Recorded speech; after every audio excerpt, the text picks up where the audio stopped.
도산서당과 교육의 씨앗. 16세기 조선 경상도 예안의 아침은 고요했습니다. 산과 강이 어우러진 그곳에 한 분이 계셨죠. 바로 이황 선생님이었습니다. 선생님은 벼슬기를 마다하고 고향으로 돌아오셨어요. 많은 이들이 의아해했습니다. 왜 높은 벼슬을 버리고 시골로 가시는지 말이죠. 하지만 선생님의 마음속엔 큰 뜻이 있었습니다. 나라의 미래를 책임질 인재를 키우겠다는 꿈이었어요. 제자들을 가르치는 일이야말로 나라의 미래를 세우는 길이요. 이황 선생님이 말했습니다. 그 말씀에는 깊은 확신이 담겨 있었어요. 선생님은 도산서당을 지으시기로 결심하셨습니다. 직접 터를 고르시고 설계도 구상하셨죠. 낙동강이 굽이쳐 흐르는 언덕, 그곳이 바로 도산서당의 자리였습니다. 물소리가 들리고 산새가 지저귀는 곳이었어요. 제자 조목이 찾아왔습니다. 젊은 선비였던 조목은 스승님의 결정이 궁금했어요. 한양의 화려한 궁궐을 떠나 이곳에 오신 이유를 알고 싶었습니다. 스승님, 한양에 계시면 더 많은 제자를 가르칠 수 있지 않습니까? 임금님께서도 선생님을 그리워하십니다. 조목이 말했습니다. 이황 선생님은 잔잔히 미소 지으셨어요. 창밖으로 펼쳐진 자연을 바라보시며 깊이 숨을 들이마셨습니다. 조모가 진정한 배움은 조용한 곳에서 피어나는 법이란다. 여기 자연 속에서 책을 읽고 마음을 닦으며 진리를 탐구하는 것이 참된 학문이지. 벼슬은 언젠가 끝나지만 제자들에게 남긴 가르침은 영원히 이어진다. 선생님의 목소리는 부드러웠지만 힘이 있었습니다. 조목은 고개를 끄덕였어요. 스승님의 뜻을 이해하게 되었습니다. 서당 건축이 시작되었습니다. 선생님은 소박한 건물을 원하셨어요. 화려함보다는 실용성을, 크기보다는 의미를 중시하셨죠. 마을 사람들도 기꺼이 도왔습니다. 나무를 나르고 돌을 다듬었어요. 모두가 한마음으로 땀을 흘렸습니다. 선생님, 이 기둥은 어디에 세우면 좋겠습니까? 한 목수가 말했습니다. 이황 선생님은 직접 자리를 살피시며 답하셨어요. 이곳에 세우되 강물이 보이도록 해주게. 학생들이 공부하다 지치면 자연을 보며 마음을 쉴 수 있어야 하네. 선생님은 건물 하나하나에도 교육적 의미를 담으셨습니다. 마침내 도산서당이 완성되었어요. 작지만 단아한 건물이었습니다. 현판에는 도산서당이라는 글씨가 새겨졌죠. 첫 강의가 열리던 날 여러 제자들이 모였습니다. 이황 선생님은 대학을 펼치셨어요. 제자들은 숨을 죽이며 스승님을 바라봤습니다. 학문의 시작은 자신을 아는 것에서 출발한다. 너희들은 먼저 마음을 바르게 하고 그 다음에 지식을 쌓아야 한다. 마음이 바르지 않으면 아무리 많이 배워도 소용이 없느니라. 선생님의 가르침은 명쾌했습니다. 제자들은 고개를 끄덕이며 귀를 기울였어요. 매일 아침 해가 뜨면 독서가 시작되었고 저녁엔 토론이 이어졌습니다. 계절이 바뀌어도 배움의 열기는 식지 않았어요. 겨울에는 추위를 이겨가며 여름에는 더위를 참아가며 공부했습니다. 어느 날 제자 김성일이 질문했습니다. 젊은 선비였던 김성일은 세상일에 회의를 느끼고 있었어요. 스승님, 세상엔 악한 일들이 너무 많습니다. 학문을 한들 무엇이 달라지습니까? 권력자들은 여전히 백성을 괴롭히고 부정부패는 끊이지 않습니다. 김성일이 말했습니다. 이황 선생님은 잠시 창밖을 바라보셨어요. 강물이 유유히 흐르고 있었습니다.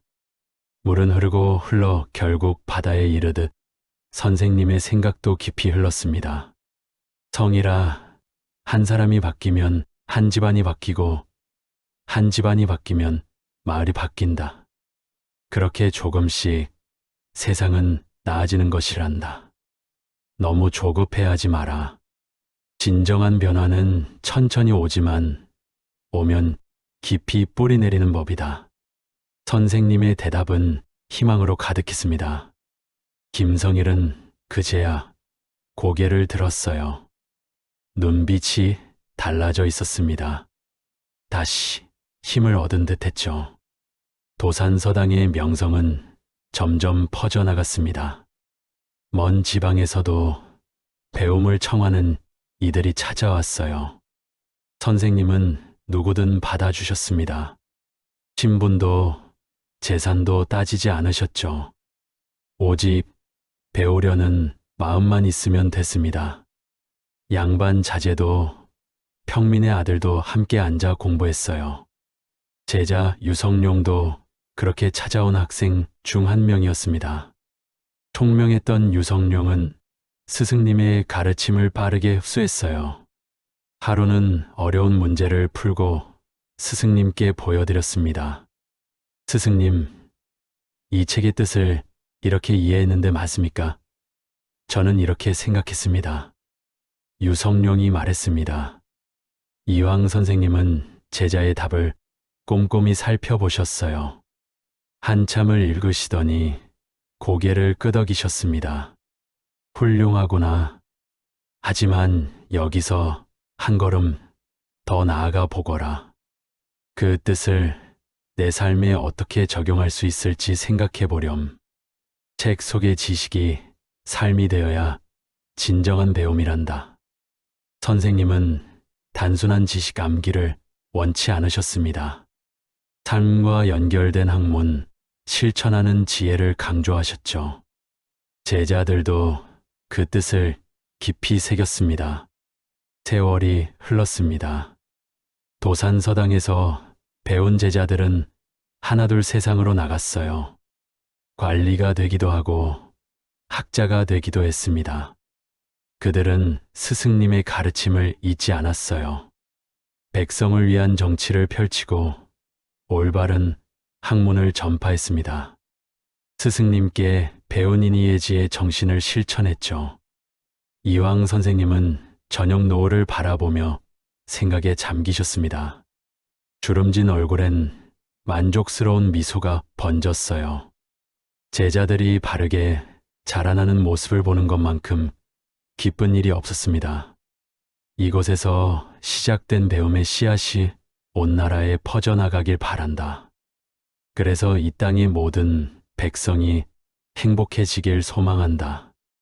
선생님의 소망은 결국 이루어졌습니다. 도산서당은 조선 성리학의 중심지가 되었고 수많은 인재를 키워냈어요. 그 영향은 수백 년이 지난 지금까지도 이어지고 있습니다. 교육의 힘을 믿었던 한 분의 헌신이 만들어낸 기적이었죠. 도산의 맑은 강물처럼 선생님의 가르침은 끊임없이 흐르며 사람들의 마음을 적셔 주었습니다. 그 물줄기는 지금도 여전히 흐르고 있어요. 성학십도와 임금의 스승. 한양 궁궐에 급한 소식이 전해졌습니다. 어린 임금이 즉위했다는 소식이었어요. 백성들은 걱정이 태산 같았습니다. 어린 나이에 나라를 다스릴 수 있을까 하는 불안감이 퍼졌죠.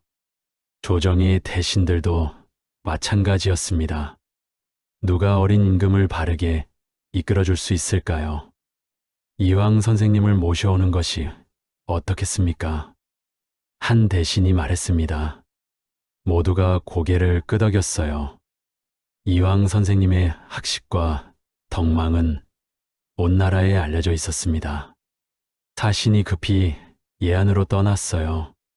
도산서당에 도착한 사신은 임금의 뜻을 전했습니다. 선생님, 어린 임금께서 선생님의 가르침을 간절히 바라고 계십니다. 부디 한양으로 올라오셔서 임금님을 도와주십시오. 사신이 말했습니다. 이황 선생님은 깊은 고민에 빠지셨어요. 이미 나이가 70을 넘기셨습니다. 몸도 예전 같지 않았죠. 하지만 나라를 걱정하는 마음은 여전했습니다. 임금께서 바른 길로 가신다면 백성이 편안해진다. 늙은 몸이지만 마지막 힘을 다해야겠구나. 선생님은 한양으로 가기로 결심하셨습니다. 제자들은 아쉬워했지만 스승님의 뜻을 이해했어요. 조목이 걱정스러운 표정으로 다가왔습니다. 스승님, 연세도 많으신데 먼 길을 가시면 몸이 상하실까 걱정됩니다. 조목이 말했습니다. 이황 선생님은 제자의 손을 꼭 잡으셨어요. 나라를 위한 일인데 어찌 몸을 아끼겠느냐. 너희들은 여기서 학문을 계속 닦거라. 내가 돌아오면 또 함께 공부하자꾸나. 선생님의 목소리는 단호했습니다. 긴 여정 끝에 한양에 도착하셨어요. 궁궐로 들어가시니 어린 임금이 기다리고 계셨습니다. 임금은 아직 15살이었어요. 선생님, 오시느라 수고 많으셨습니다. 과인은 무엇을 배워야 좋은 임금이 될 수 있겠습니까? 임금이 말했습니다. 이황 선생님은 임금의 순수한 눈빛을 보셨어요. 배우려는 마음이 가득했습니다. 선생님은 무릎을 꿇고 답하셨죠. 전하, 임금의 도리는 먼저 자신의 마음을 바르게 하는 데서 시작됩니다. 마음이 바르면 나라가 바르게 다스려지옵니다. 선생님의 말씀은 간결했지만 깊은 뜻이 담겨 있었어요. 그날부터 선생님은 임금을 가르치기 시작하셨습니다. 하지만 곧 어려움에 부딪혔어요. 임금은 어리고 학문의 기초가 부족했습니다. 어떻게 하면 쉽게 가르칠 수 있을까요? 밤마다 선생님은 고민하셨습니다. 책상 앞에 앉아 생각에 잠기셨어요. 어느 날 밤 선생님은 번뜩이는 생각이 떠올랐습니다. 그림으로 보여드리면 어떨까? 글보다 그림이 더 쉽게 이해되지 않을까? 선생님은 붓을 들으셨습니다. 임금이 꼭 알아야 할 10가지 가르침을 그림으로 그리기 시작하셨어요. 하늘과 땅의 이치, 성인의 마음, 임금의 도리를 담았습니다. 밤을 새워가며 그림을 완성하셨죠. 바로 성악십도였습니다. 다음 날 선생님은 임금께 그림들을 보여드렸습니다. 임금은 그림을 하나하나 살펴보셨어요. 눈이 반짝였습니다. 선생님, 이 그림은 무엇을 뜻합니까? 가운데 원이 있고 주변에 여러 글자들이 있는데요. 임금이 말했습니다. 이황 선생님은 천천히 설명하기 시작하셨어요. 전하, 이것은 마음을 다스리는 방법을 보여주는 그림이옵니다. 가운데 원은 임금님의 마음을 뜻합니다. 이 마음을 항상 깨끗하게 유지하셔야 합니다. 선생님은 한 장 한 장 정성스럽게 설명하셨습니다. 임금은 고개를 끄덕이며 열심히 들으셨어요. 어려운 유학의 이치가 그림으로 보니 쉽게 이해되었습니다. 이 그림은 어떤 뜻입니까? 이것은 경천근민의 도리를 보여주는 것이옵니다. 하늘을 공경하고 백성을 가까이 하는 것이야말로 임금의 첫째 도리옵니다. 선생님의 가르침은 계속되었습니다. 날마다 임금과 함께 그림을 보며 토론했어요. 때로는 임금이 질문하고 선생님이 답하셨습니다. 때로는 선생님이 질문하고 임금이 생각하는 시간을 가졌어요. 한 대신이 선생님을 찾아왔습니다. 궁금한 것이 있었습니다. 선생님, 왜 하필 그림으로 가르치십니까? 글로 써서 드리면 더 자세하지 않겠습니까? 대신이 말했습니다.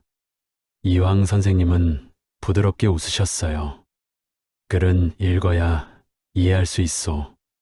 하지만 그림은 보는 순간 마음에 새겨지오.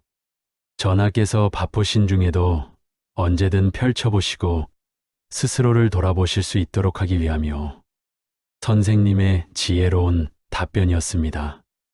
대신도 감탄하며 물러갔어요. 몇 달이 지났습니다. 임금은 놀랍게 변하고 계셨어요. 정사를 볼 때도 백성을 먼저 생각하셨습니다. 신하들의 말을 귀담아 들으셨죠. 조정 대신들도 임금의 변화를 느꼈습니다. 전하께서 달라지셨습니다. 이황 선생님의 가르침 덕분이옵니다. 영의정이 말했습니다. 다른 대신들도 동의했어요. 선생님의 교육이 결실을 맺고 있었습니다. 어느 날 저녁 임금이 선생님을 불렀습니다. 달빛이 아름답게 비치는 밤이었어요. 선생님, 과인은 선생님께 너무 많은 것을 배웠습니다. 이 성학십도는 과인의 평생 보물이 될 것입니다. 날마다 펼쳐보며 스스로를 돌아보겠습니다. 임금이 말했습니다. 이황 선생님은 감격스러우셨어요. 늙은 눈가에 눈물이 맺었습니다. 전하, 신은 다만 작은 도움을 드렸을 뿐이옵니다. 전하께서 배우려는 마음을 가지셨기에 가능한 일이었습니다. 부디 이 마음을 잃지 마시옵소서. 두 분은 오래도록 이야기를 나누셨습니다. 임금의 도리, 백성을 사랑하는 방법, 나라를 다스리는 지혜에 대해서요. 밤이 깊어가도록 대화는 끝나지 않았어요. 선생님은 다시 고향으로 돌아가셨습니다. 임무를 다하셨다고 생각하셨죠. 하지만 성학십도는 궁궐에 남았습니다. 임금은 날마다 그 그림들을 펼쳐보셨어요. 어려운 결정을 내려야 할 때마다, 백성을 위한 정치가 무엇인지 고민할 때마다 그림 앞에 섰습니다. 선생님께서 이 그림에 담으신 뜻을 잊지 말아야겠구나. 임금의 다짐이었습니다. 성학십도는 단순한 그림이 아니었어요. 한 나라의 임금이 나아갈 길을 밝혀주는 등불이었습니다. 조선의 성리학을 집대성한 위대한 교육 자료였죠. 후대의 임금들도 이 그림을 보며 배웠습니다. 이황 선생님의 지혜는 그렇게 세월을 넘어 이어져 내려왔어요. 한 분의 헌신이 나라 전체를 바꾼 것입니다. 퇴계학파의 창시와 학문의 꽃, 겨울눈이 소복이 내린 도산서당이었습니다. 난로 옆에 여러 제자들이 모여 앉았어요. 이황 선생님은 따뜻한 차를 한 모금 마시며 제자들을 바라보셨습니다. 오늘은 특별한 날이었어요. 선생님께서 평생 연구해온 학문의 핵심을 전하실 참이었습니다. 너희들에게 오늘은 사단칠정에 대해 이야기하려 한다. 이황 선생님이 말했습니다. 제자들은 자세를 바로잡고 귀를 기울였어요. 사단칠정은 인간의 감정과 마음을 설명하는 깊은 이론이었습니다. 선생님은 수십 년간 이 문제를 고민해 오셨죠. 유성룡이 조심스럽게 질문했습니다. 총명한 제자였지만 이 부분은 이해하기 어려웠어요. 스승님, 사단과 칠정은 어떻게 다릅니까? 둘 다 사람의 마음에서 나오는 것 아닙니까? 유성룡이 말했습니다. 이황 선생님은 잠시 생각에 잠기셨어요. 어떻게 하면 쉽게 설명할 수 있을까요? 선생님은 창밖에 매화나무를 가리키셨습니다. 저 매화를 보거라. 추운 겨울에도 꽃을 피우는 것은 매화의 본성이다. 사단은 그와 같단다.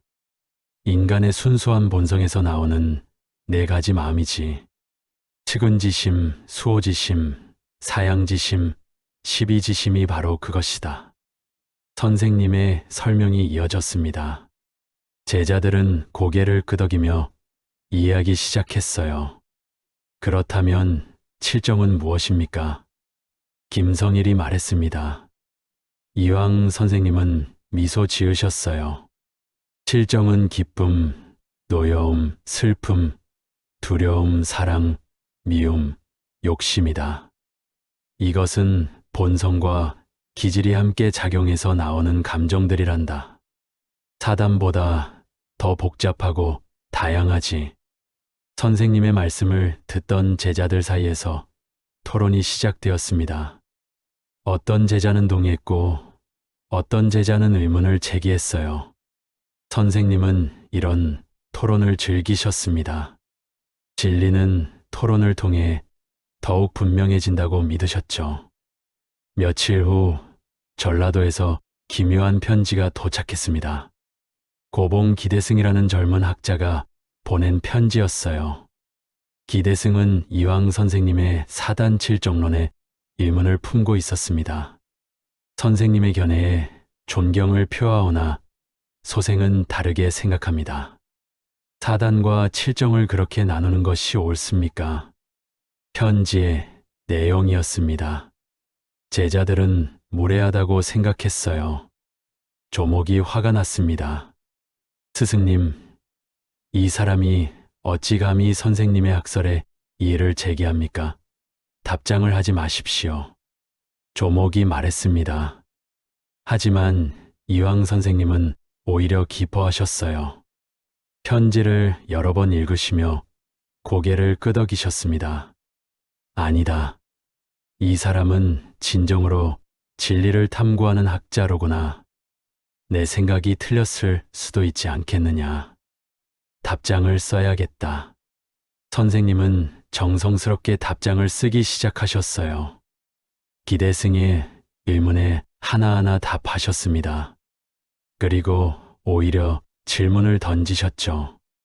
이렇게 두 학자 사이에 편지 왕래가 시작되었습니다. 편지는 한 통, 두 통, 세 통으로 늘어났어요. 무려 8년 동안 주고받았습니다.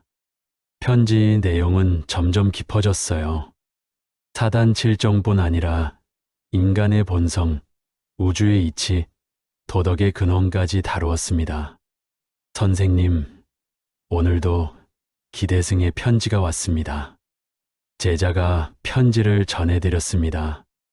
이황 선생님은 반가워하시며 편지를 뜯으셨어요. 읽으시던 중 무릎을 치셨습니다. 훌륭하구나. 이 사람의 논리가 정말 예리하다. 내가 미처 생각하지 못한 부분을 짚어주는구나. 선생님은 다시 답장을 쓰셨습니다. 때로는 자신의 견해를 수정하기도 하셨어요. 진리 앞에서는 나이도 영성도 중요하지 않았습니다. 오직 옳고 그름만이 중요했죠. 유성룡이 스승님을 걱정했습니다. 밤낮으로 편지를 쓰시느라 건강이 나빠지셨어요. 스승님, 너무 무리하지 마십시오. 건강을 해치시면 어찌합니까? 유성룡이 말했습니다. 이황 선생님은 손을 흔드셨어요. 괜찮다. 진리를 탐구하는 일에 어찌 몸을 아끼겠느냐. 이런 토론을 통해 학문이 발전하는 것이란다. 선생님의 열정은 식지 않았습니다. 8년간의 논쟁 끝에 두 학자는 서로를 깊이 존경하게 되었어요. 견해 차이는 남았지만 서로의 학문을 인정했습니다. 기대승은 참으로 훌륭한 학자이다. 비록 의견이 다르지만 진리를 향한 그의 열정만큼은 누구보다 뜨겁구나. 선생님께서 제자들에게 하신 말씀이었습니다. 이 논쟁은 조선 성리학 역사에 길이 남을 사건이 되었어요. 사단칠정 논쟁이라 불렸습니다. 두 학자의 깊은 사유가 조선 학문을 한 단계 높은 경지로 끌어올렸죠. 선생님의 학문은 점점 체계를 갖춰갔습니다. 제자들도 스승님의 가르침을 깊이 연구했어요. 자연스럽게 하나의 학파가 형성되었습니다. 사람들은 이를 퇴계학파라 불렀어요. 퇴계는 이황 선생님의 호였습니다. 김성일이 물었습니다. 스승님의 학문을 어떻게 정리해야 할지 고민이었어요. 스승님, 저희가 스승님의 학문을 책으로 정리하면 어떻겠습니까? 후대 사람들도 배울 수 있도록 말입니다. 김성일이 말했습니다. 이황 선생님은 겸손하게 손사래를 치셨어요. 내 학문이 뭐 대단하다고 그러느냐. 다만 옛 성현의 가르침을 따랐을 뿐이다. 하지만 제자들은 포기하지 않았습니다. 선생님의 강의 내용, 편지, 대화를 모두 기록했어요. 귀한 자료들이 하나둘 모였습니다. 세월이 흘렀습니다. 퇴계학파는 영남 지역을 중심으로 크게 번창했어요. 수백 명의 제자들이 스승님의 가르침을 이어받았습니다. 그들은 각자의 자리에서 학문을 연구하고 제자를 길렀죠. 우리 스승님의 가르침을 잊어서는 안 된다. 경징의 정신, 즉 항상 마음을 바르게 하고 삼가는 자세야말로 학문의 근본이다. 제자들은 이렇게 다짐했습니다. 퇴계학파의 정신은 대대로 이어졌어요. 조선 후기까지 큰 영향을 미쳤습니다. 이황 선생님은 조용히 제자들을 지켜보셨습니다. 자신의 학문이 이렇게 꽃피우는 것을 보시며 감회가 남다르셨어요. 학문은 혼자 하는 것이 아니구나. 함께 토론하고 서로 가르치고 배우며 대를 이어가는 것이로다. 선생님의 깨달음이었습니다. 퇴계학파는 단순히 이황 선생님 한 분의 업적이 아니었어요.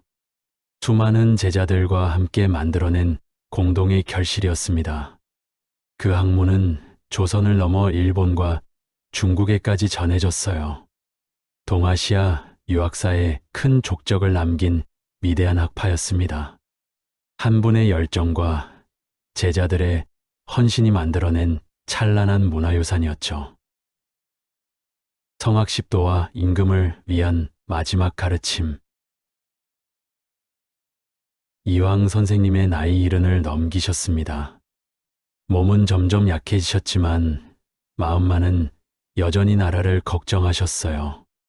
어느 날 궁궐에서 급한 사신이 찾아왔습니다. 임금께서 선생님을 간절히 찾으신다는 소식이었죠.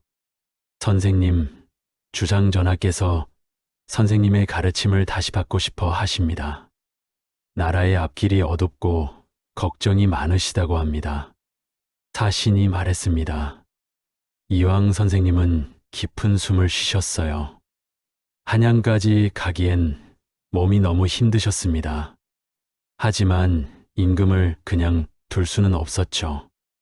내가 직접 가지는 못하겠구나. 대신 임금께 드릴 글을 써야겠다. 선생님은 결심하셨습니다. 제자 김성일이 걱정스러운 표정으로 다가왔어요. 스승님, 몸이 편찮으신데 글을 쓰시어 하십니까? 조금 쉬시는 것이 어떻겠습니까? 김성일이 말했습니다.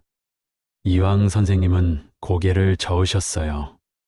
김성일아, 임금이 바른 길로 가시면 온 백성이 편안해진다. 이 늙은이가 할 수 있는 마지막 길이다. 나를 도와다오. 선생님의 목소리에는 간절함이 담겨 있었습니다. 김성일은 더 이상 말리지 못했어요. 붓과 먹을 정성스럽게 준비했습니다. 그날부터 선생님은 글을 쓰기 시작하셨어요. 평생 연구해온 학문의 정수를 담으려 하셨습니다. 하지만 글만으로는 부족했어요. 예전에 만드셨던 성학십도를 떠올리셨습니다. 그림과 함께 설명을 덧붙이면 더 잘 이해하시겠지. 선생님은 성학십도를 다시 펼치셨어요. 하나하나 살피시며 설명을 추가하셨습니다. 밤이 깊어도 붓을 놓지 않으셨죠. 제자들은 교대로 곁을 지켰습니다. 스승님, 이제 그만 쉬십시오. 내일 다시 하시지요. 유성룡이 말했습니다. 하지만 선생님은 고개를 저으셨어요. 아니다. 내게 남은 시간이 많지 않다. 지금 써두지 않으면 영영 못 쓸지도 모른다. 선생님의 말씀에 제자들은 숙연해졌습니다. 모두 눈시울이 붉어졌어요. 선생님께서 돌아가실 날이 머지않았음을 느꼈습니다. 한 달이 넘는 시간이 흘렀습니다. 마침내 글이 완성되었어요. 성학십도와 함께 긴 설명문이었습니다. 각 그림마다 임금께서 왜 이것을 배워야 하는지, 어떻게 실천해야 하는지 자세히 적으셨죠. 첫 번째 그림은 태극도입니다. 전하, 우주의 근본 이치를 아셔야 합니다. 만물은 모두 하나의 이치에서 나왔습니다. 임금도 신하도 백성도 모두 같은 이치를 지니고 있습니다. 선생님께서 쓰신 글의 한 구절이었습니다. 이어서 다음 그림에 대한 설명이 이어졌어요. 두 번째 그림은 서명도입니다. 하늘과 땅을 부모처럼 섬기고 만물을 형제처럼 여기십시오. 이것이 바로 임금이 지녀야 할 넓은 마음입니다. 선생님의 글은 깊으면서도 명확했습니다. 어려운 이치를 쉬운 말로 풀어주셨어요. 임금께서 읽으시면 반드시 깨달으실 것이었습니다. 조목이 완성된 글을 조심스럽게 들었습니다. 두꺼운 책이었어요. 스승님, 이 책의 이름은 무엇이라 하시겠습니까? 조목이 말했습니다. 이황 선생님은 잠시 생각하시더니 답하셨어요. 성학십도라 하자. 성인의 학문을 10가지 그림으로 보여드린다는 뜻이다. 선생님께서 직접 표지에 제목을 쓰셨습니다. 떨리는 손이었지만 글씨는 또렷했어요. 제자들은 책을 정성스럽게 포장했습니다. 사신에게 전해주었죠. 이 책을 전하께 꼭 전해드리시오. 늙은이의 마지막 충정이라고 말씀드리시오. 선생님께서 사신에게 당부하셨습니다. 사신은 책을 받아들고 한양으로 향했어요. 며칠 후 궁궐에 도착했습니다. 임금께서는 책을 받아드시며 감격하셨습니다. 표지를 보시더니 눈물을 흘리셨어요. 선생님께서 이렇게까지 과인을 걱정해 주시다니 이 은혜를 어찌 갚을까. 임금은 즉시 책을 펼치셨습니다. 첫 장부터 정성스럽게 읽으셨어요. 그림을 보시고 설명을 읽으셨습니다. 하나하나가 보물 같았죠. 이 책은 과인의 평생 스승이 되겠구나. 날마다 읽고 또 읽으며 선생님의 가르침을 새기리라. 임금의 다짐이었습니다. 옆에 있던 대신들도 감동했어요. 영의정이 임금께 아뢰었습니다. 전하, 이황 선생님의 충정이 하늘에 닿았습니다. 선생님께 예를 갖추어 답례하시는 것이 마땅하옵니다. 영의정이 말했습니다. 임금은 고개를 끄덕이셨어요. 곧바로 어명을 내리셨습니다. 선생님께 높은 벼슬을 내리고 후한상을 내리도록 하라. 하지만 이황 선생님은 모든 것을 사양하셨습니다. 벼슬도 상도 원하지 않으셨어요. 다만 임금께서 책을 잘 읽어주시기만 바라셨죠. 나는 벼슬을 원해서 이 책을 쓴 것이 아니오. 전하께서 성군이 되시길 바라는 마음뿐이었소. 선생님의 답장이었습니다. 임금은 더욱 감동하셨어요. 이렇게 순수한 충정을 어디서 또 볼 수 있을까요? 세월이 흘렀습니다. 성학십도는 임금의 필독서가 되었어요. 매일 아침 임금은 이 책을 펼쳐보셨습니다. 중요한 결정을 내리기 전에도 책을 찾으셨죠. 선생님께서 이 자리에 계신다면 어떻게 말씀하실까? 임금은 늘 이렇게 자문하셨습니다. 책 속의 가르침이 답을 주었어요. 백성을 위한 정치, 공정한 나라실, 검소한 생활. 선생님의 뜻을 따라 실천하셨습니다. 후대의 임금들도 이 책을 물려받았습니다. 성학십도는 조선 임금들의 교과서가 되었어요. 왕세자가 되면 가장 먼저 배우는 책이었죠. 이 책에는 나라를 다스리는 모든 지혜가 담겨 있다. 반드시 외우고 실천해야 한다. 대대로 이어지는 가르침이었습니다. 이황 선생님의 마지막 선물은 이렇게 조선의 정신이 되었어요. 한 분의 충정이 나라 전체를 밝혔습니다. 임금을 바르게 이끌고 백성을 편안하게 했죠. 늙은 몸으로 마지막 힘을 다해 쓰신 책 한 권이 역사를 바꾸었습니다. 지금도 그 책은 남아 있어요. 선생님의 사랑과 헌신이 종이 위에 고스란히 담겨 있습니다. 읽는 이마다 감동하고 배우고 실천하게 만드는 위대한 유산이죠. 주자서저료와 학문의 길잡이.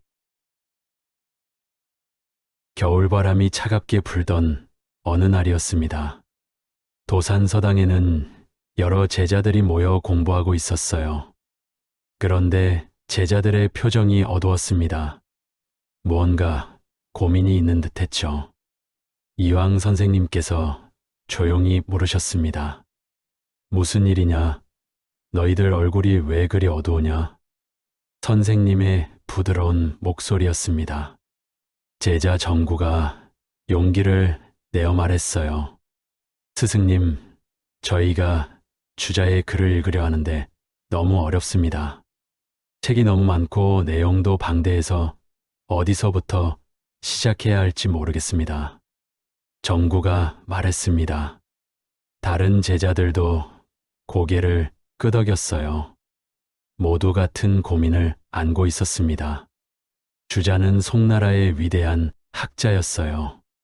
성리학을 집대성한 분이었죠. 하지만 그분의 저작은 너무나 많고 깊었습니다. 이황 선생님은 제자들의 어려움을 이해하셨어요. 선생님도 젊은 시절 같은 고민을 하셨으니까요. 깊은 생각에 잠기셨습니다. 그렇구나. 주자의 학문은 참으로 넓고 깊지. 너희들이 혼자 공부하기에는 버거울 수도 있겠구나. 선생님께서 제자들을 바라보시며 결심하셨습니다. 주자의 방대한 저작 중에서 꼭 필요한 부분만 뽑아 정리해 주기로 말이에요. 제자들이 쉽게 공부할 수 있도록 길잡이를 만들어 주려 하셨습니다. 좋다. 내가 너희들을 위해 주자의 글을 정리해 주마. 가장 중요한 부분만 골라서 말이다. 선생님의 말씀에 제자들의 얼굴이 밝아졌습니다. 조목이 기쁜 마음으로 여쭈었어요. 스승님, 정말이십니까? 그렇게 해주신다면 저희가 얼마나 큰 도움을 받겠습니까? 조목이 말했습니다. 이황 선생님은 미소 지으시며 고개를 끄덕이셨어요. 그날부터 선생님은 엄청난 작업을 시작하셨습니다. 수백 권에 달하는 주자의 책들을 펼쳐 놓으셨어요. 하나하나 읽으시며 중요한 부분을 골라내셨습니다. 쉬운 일이 아니었어요. 날마다 새벽부터 밤늦게까지 책상 앞에 앉아 계셨습니다. 제자 김성일이 걱정스러워했습니다. 선생님께서 밤낮으로 일하시는 모습을 보니 마음이 아팠어요. 스승님, 너무 무리하지 마십시오. 천천히 하셔도 됩니다. 저희는 기다릴 수 있습니다. 김성일이 말했습니다. 하지만 이황 선생님은 손을 내저으셨어요. 아니다. 내게 남은 시간이 많지 않다. 지금 하지 않으면 언제 하겠느냐. 너희들뿐 아니라 후세 학생들도 이 책으로 공부할 것이다. 선생님의 목소리는 결연했습니다. 제자들은 더 이상 말리지 못했어요. 대신 선생님을 도와드리기로 했습니다. 책을 정리하고 베껴 쓰는 일을 거들었죠. 몇 달이 흘렀습니다. 선생님은 주자의 글 중에서 가장 핵심적인 부분들을 뽑아내셨어요. 수신하는 방법, 학문하는 자세, 일상생활의 예절, 정치의 원리까지 모든 분야를 아우르셨습니다. 이 부분은 초학자들이 꼭 알아야 할 내용이다. 여기에 표시해 두어라. 선생님께서 유성룡에게 말씀하셨습니다. 유성룡은 정성스럽게 표시했어요. 선생님의 지시를 하나도 놓치지 않으려 했습니다. 어느 날 밤 선생님은 중요한 결정을 내리셨습니다. 단순히 주자의 글만 모으는 것이 아니라 각 글마다 설명을 덧붙이기로 하신 거예요. 초학자들이 더 쉽게 이해할 수 있도록 말이죠. 이 구절의 뜻은 이러하다. 마음을 항상 깨어있게 하라는 말씀이다. 잠시라도 방심하면 욕심이 생기고 잘못된 길로 갈 수 있다. 선생님께서 쓰신 설명이었습니다. 주자의 원문보다 때로는 더 명확했어요. 제자들은 감탄하며 지켜봤습니다. 계절이 바뀌고 또 바뀌었습니다. 마침내 책이 완성되었어요. 두꺼운 책이었습니다. 선생님은 책 제목을 정하셨습니다. 주자서저료라 하자. 주자의 글에서 핵심만 뽑았다는 뜻이다. 선생님께서 직접 표지에 제목을 쓰셨습니다. 제자들은 완성된 책을 조심스럽게 받아들었어요. 보물을 다루듯 소중히 했습니다. 스승님, 이 책은 정말 대단합니다. 주자의 방대한 학문이 이렇게 명확하게 정리되다니요. 정구가 말했습니다. 이황 선생님은 겸손하게 웃으셨어요. 나는 다만 주자 선생님의 뜻을 전했을 뿐이다. 너희들이 이 책으로 잘 공부하여 훌륭한 학자가 되기를 바란다. 그날부터 주자서저료는 도산서당의 필수 교재가 되었습니다. 모든 제자들이 이 책으로 공부를 시작했어요. 책은 정말 훌륭했습니다. 어려운 내용도 쉽게 이해할 수 있었죠. 제자들의 실력이 눈에 띄게 늘었습니다. 예전에는 주자의 글을 읽다가 포기하던 학생들도 이제는 술술 읽어냈어요. 선생님의 설명 덕분이었습니다. 이 책 덕분에 주자의 학문을 이해하게 되었습니다. 감사합니다, 스승님. 한 제자가 말했습니다. 이황 선생님은 만족스러운 표정을 지으셨어요. 제자들이 잘 배우는 것만큼 기쁜 일이 없었습니다. 소문은 빠르게 퍼졌습니다. 다른 서당의 학생들도 이 책 이야기를 듣게 되었어요. 책을 빌려달라는 요청이 쏟아졌습니다. 우리도 그 책으로 공부하고 싶습니다. 한 번만 빌려주실 수 없겠습니까? 먼 지방에서 찾아온 선비가 말했습니다. 이황 선생님은 흔쾌히 허락하셨어요. 물론이다. 학문은 나누는 것이다. 필요한 사람이 있다면 누구든 가져가도 좋다. 선생님은 제자들에게 책을 베껴 쓰도록 하셨습니다. 여러 부를 만들어서 나눠주기 위해서였어요. 제자들은 밤낮으로 붓을 들었습니다. 한 글자 한 글자 정성스럽게 베껴 썼죠. 주자서저료는 전국으로 퍼져나갔습니다. 조선의 모든 서당에서 이 책으로 공부했어요. 학생들은 주자의 학문에 쉽게 입문할 수 있었습니다. 선생님의 노고가 빛을 발하는 순간이었죠. 세월이 흘러 선생님께서 돌아가신 후에도 책은 살아남았습니다. 대대로 전해지며 수많은 학자들을 길러냈어요. 조선 후기는 물론이고 지금까지도 성리학을 공부하는 사람들의 필독서입니다. 이황 선생님이 아니었다면 우리가 어떻게 주자의 학문을 이해할 수 있었겠는가? 후대 학자들의 평가였습니다. 주자서저료는 단순한 요약집이 아니었어요. 선생님의 깊은 이해와 통찰이 담긴 위대한 저작이었습니다. 방대한 학문을 정리하고 후학들을 위해 길을 닦아주신 선생님의 헌신, 그 헌신이 있었기에 조선의 학문이 꽃피울 수 있었습니다.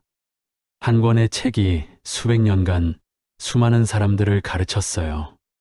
지식을 나누는 것이야말로 가장 큰 선물이라는 것을 보여주신 업적이었습니다. 활인 신방과 백성을 살리는 의술. 봄이 오는가 싶더니 이상한 기운이 온 나라를 덮었습니다. 경상도 곳곳에서 전염병이 퍼지기 시작했어요. 백성들이 하나둘 쓰러졌습니다. 열이 나고 기침을 하며 고통스러워했죠. 마을마다 신음소리가 끊이지 않았습니다. 큰일입니다, 스승님. 마을 사람들이 병으로 죽어가고 있습니다. 조목이 급히 달려와 말했습니다. 이황 선생님은 자리에서 벌떡 일어나셨어요. 창밖을 바라보시는 선생님의 얼굴에 걱정이 가득했습니다. 어서 가보자. 백성들을 그냥 둘 수 없다. 선생님께서 지팡이를 짚고 일어나셨습니다. 나이가 많으셨지만 걸음은 빨랐어요. 제자들과 함께 마을로 향하셨습니다. 마을에 도착하니 참담한 광경이 펼쳐졌습니다. 집집마다 환자가 누워 있었어요. 아이들도 어른들도 모두 아팠습니다. 의원은 부족했고 약도 없었죠. 선생님, 저희 아버지를 살려주십시오. 제발 부탁드립니다. 한 젊은이가 선생님 앞에 무릎을 꿇었습니다. 이황 선생님은 그의 손을 잡아 일으키셨어요. 일어나거라. 내가 할 수 있는 일을 다하마. 선생님은 환자를 살펴보셨습니다. 맥을 짚어보시고 증상을 들으셨어요. 선생님은 학문만 하신 분이 아니었습니다. 어려서부터 의학에도 관심이 많으셨죠. 오랜 세월 공부하신 의학 지식이 있으셨어요. 이 병은 급히 열을 내려야 한다. 제자들아, 약초를 구해오너라. 선생님께서 제자들에게 지시하셨습니다. 제자들은 곧바로 산으로 달려갔어요. 약초를 캐서 돌아왔습니다. 선생님은 직접 약을 다리셨죠. 이 약을 하루에 3번 드시오. 그리고 따뜻한 물을 많이 마시고 푹 쉬어야 하오. 선생님께서 환자에게 말씀하셨습니다. 다음 집, 또 다음 집으로 돌아다니셨어요. 밤새도록 환자들을 돌보셨습니다. 제자들도 함께 도왔습니다. 며칠이 지나자 놀라운 일이 일어났습니다. 선생님께서 치료하신 환자들이 하나둘 회복되기 시작했어요. 열이 내리고 기침이 멈췄습니다. 마을 사람들은 감격했죠. 선생님께서 저희를 살려주셨습니다. 은혜를 어찌 갚겠습니까? 한 노인이 말했습니다. 이황 선생님은 손을 저으셨어요. 아니요. 나는 다만 마땅히 해야 할 일을 했을 뿐이요. 서로 돕고 사는 것이 사람의 도리 아니겠소. 선생님의 겸손한 말씀이었습니다. 하지만 마을로 돌아오신 선생님의 마음은 무거우셨어요. 제자 김성일이 그 이유를 여쭈었습니다. 스승님, 환자들이 다 나았는데 왜 근심스러운 표정이십니까? 김성일이 말했습니다. 이황 선생님은 깊은 한숨을 쉬셨어요. 이번에는 내가 직접 가서 치유할 수 있었다. 하지만 조선 팔도가 넓구나. 내가 모든 곳을 다닐 수는 없지 않겠느냐. 병든 백성들을 위해 무언가 더 해야 한다. 선생님은 깊은 고민에 빠지셨습니다. 밤낮으로 생각하시다가 결심하셨어요. 의학책을 쓰기로 하신 것입니다. 백성들이 스스로 병을 치유할 수 있도록 말이죠. 의원이 없는 시골에도 이 책만 있으면 병을 고칠 수 있게 하겠다. 선생님의 큰 뜻이었습니다. 제자들은 스승님을 도와드리기로 했어요. 유성룡이 물었습니다. 스승님, 어떤 병들을 다루시겠습니까? 모든 병을 다 쓰시려면 너무 방대할 것 같습니다. 유성룡이 말했습니다. 이황 선생님은 고개를 끄덕이셨어요. 그렇다. 백성들이 자주 걸리는 병, 급하게 치료해야 하는 병을 중심으로 쓰겠다. 감기, 배앓이, 상처, 화상, 중독 같은 것들 말이다. 선생님은 그동안 수집해온 의학책들을 펼치셨습니다. 중국의 의사들, 조선의 의원들이 쓴 책들을 모두 살피셨어요. 거기에 선생님께서 직접 경험하신 치료법도 보태셨습니다. 날마다 글을 쓰셨습니다. 병의 증상을 자세히 적으시고 치료 방법을 쉽게 풀어 쓰셨어요. 약초의 이름도 어려운 환자 대신 백성들이 아는 쉬운 말로 적으셨죠. 쑥을 삶아서 그 물로 씻으면 상처가 낫는다. 쑥은 어디서나 쉽게 구할 수 있으니 기억해 두어라. 선생님께서 쓰신 내용이었습니다. 이렇게 실용적이고 쉬운 처방들을 모으셨어요. 또한 그림도 그려 넣으셨습니다. 글을 모르는 백성들도 그림을 보고 따라할 수 있도록 말이죠. 이 그림은 침을 놓는 자리를 보여주는 것이다. 여기를 누르면 두통이 가라앉는다. 정구가 그림을 그리며 설명했습니다. 선생님은 꼼꼼히 확인하셨어요. 조금이라도 잘못되면 백성들이 다칠 수 있었으니까요. 계절이 여러 번 바뀌었습니다. 마침내 책이 완성되었어요. 선생님은 책 제목을 짓기 위해 고민하셨습니다. 사람을 살리는 방법을 담은 책이니 활인신방이라 하자. 선생님께서 제목을 정하셨습니다. 활인신방, 사람을 살리는 마음의 처방이라는 뜻이었어요. 얼마나 아름다운 제목인가요? 책에는 선생님의 백성 사랑이 고스란히 담겨 있었습니다. 책이 완성되자 선생님은 제자들에게 명하셨습니다.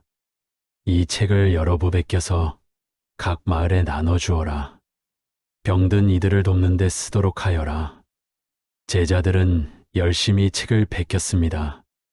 1권, 2권, 10권, 20권. 손이 아프도록 베껴 썼어요. 그리고 조심스럽게 마을마다 전해주었습니다. 마을 사람들은 책을 받아들고 감격했습니다. 어느 마을에 시장이 말했어요. 이제 우리 마을에도 의원이 생긴 것이나 다름없습니다. 선생님의 은혜가 하늘과 같습니다. 이장이 말했습니다. 곧 활인신방은 큰 효과를 발휘했어요. 갑자기 아이가 배를 아파하면 책을 펼쳐 처방대로 했습니다. 노인이 넘어져 다치면 책에 나온 대로 치료했죠. 많은 생명이 구해졌습니다. 어느 날 한 부인이 찾아왔습니다. 아기를 품에 안고 있었어요. 건강하게 웃고 있는 아기였습니다. 선생님, 이 아이가 작년 겨울에 큰 병을 앓았습니다. 의원이 없어 죽는 줄 알았는데 선생님 책 덕분에 살았습니다. 부인이 말했습니다. 눈물을 흘리며 감사의 인사를 올렸어요. 이황 선생님은 아기를 쓰다듬으시며 미소 지으셨습니다. 이 아이가 건강하게 자라는 것을 보니 내 마음도 기쁘구나. 앞으로도 잘 돌보거라. 선생님의 따뜻한 말씀이었습니다. 이런 일들이 여러 번 있었어요. 책 한 권이 수많은 목숨을 살렸습니다. 세월이 흘렀습니다. 활인 신방은 조선 전역에 퍼졌어요. 양반 집에도 평민 집에도 모두 이 책이 있었습니다. 급할 때마다 꺼내보는 생활 필수품이 되었죠. 할아버지, 이 책은 누가 쓰신 거예요? 손자가 물었습니다.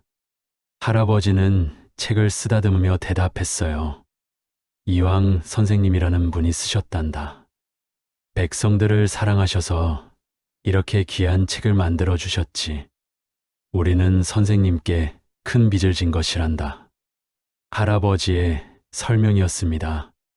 손자는 고개를 끄덕이며 책을 소중히 안았어요. 이황 선생님은 학문만 하신 분이 아니었습니다. 백성의 아픔을 외면하지 않으셨어요. 병든 이를 직접 치료하시고 책까지 써서 모든 백성이 혜택을 받게 하셨습니다. 선생님의 사랑은 이렇게 글이 되어 퍼져나갔어요. 지금도 활인 신방은 전해집니다. 한의학을 공부하는 학생들이 있고 연구자들이 참고해요. 500년 전 한 분의 자비로운 마음이 지금까지 살아 숨쉬고 있습니다.